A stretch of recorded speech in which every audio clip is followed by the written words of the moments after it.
n'oubliez pas d'activer la fonction de traduction pour une meilleure compréhension de l'histoire. Enfin, n'oubliez pas de vous abonner et de liker la vidéo. Dans une ville de Perse, vivent deux frères, Ali Baba et Cassim. Le premier est un pauvre bûcheron qui mène une vie misérable avec sa femme et ses enfants. Le second, en revanche, est l'un des plus riches marchands de la ville. Un jour, il est allé couper du bois dans la forêt.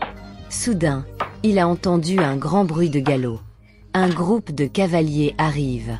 À la fois effrayé et curieux, Ali Baba se cache derrière un arbre pour les observer sans être vu.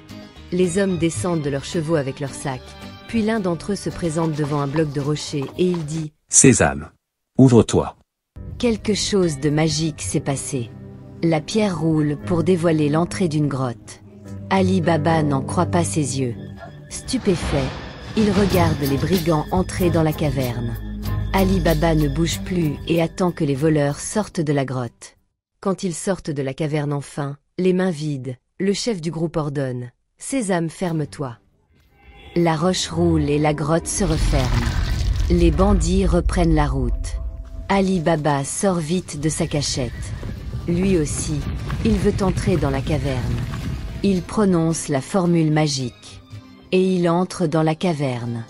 À l'intérieur, il trouve un trésor immense, rempli d'or et de bijoux. Il prend autant qu'il peut et rentre chez lui. Ali Baba a hâte de raconter son aventure à son épouse. Sa femme a été très surprise de voir tout cet or, mais lorsqu'elle a vu les pièces d'or s'échapper des bourses, elle s'est inquiétée. Cela représente bien trop d'argent. Il ne faut pas le laisser traîner. Nous devons en garder un peu avec nous et enterrer le reste sous notre maison. Je vais aller emprunter une mesure à notre belle-sœur pour savoir combien nous en allons cacher. L'épouse de Cassim est une femme très désagréable, curieuse et avare. Si curieuse qu'elle ne peut pas s'empêcher de savoir ce qu'Ali Baba peut bien posséder pour le mesurer. Alors, elle colle un petit morceau de cire sous le fond de la mesure, avant de la donner à sa belle-sœur. La belle-sœur apprend la nouvelle à son mari. Jaloux, Cassim demande des explications à son frère. Cassim le menaçant de le dénoncer, Ali Baba finit par lui raconter toute l'histoire. Ali Baba révéla ensuite le secret à son frère Cassim.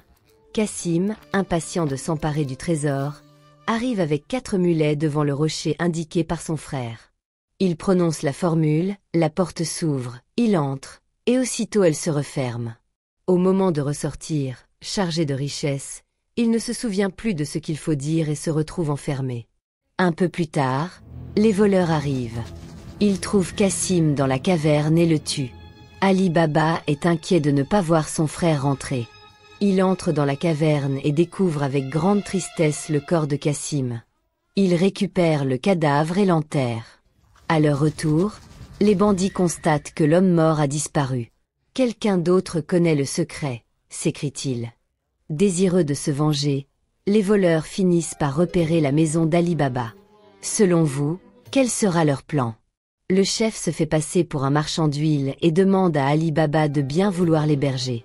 Il a avec lui un troupeau de mules et 38 jarres. D'après vous, qu'y a-t-il dans ces jarres?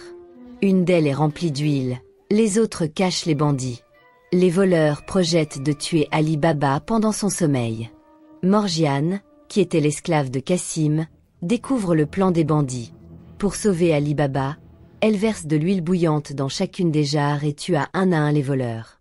Sauf le chef, qui lui s'était absenté. À son retour, il découvre les cadavres de ses complices et prend la fuite. Ali Baba a été très reconnaissant envers Morgiane et l'a libérée, lui offrant une place d'honneur dans sa maison.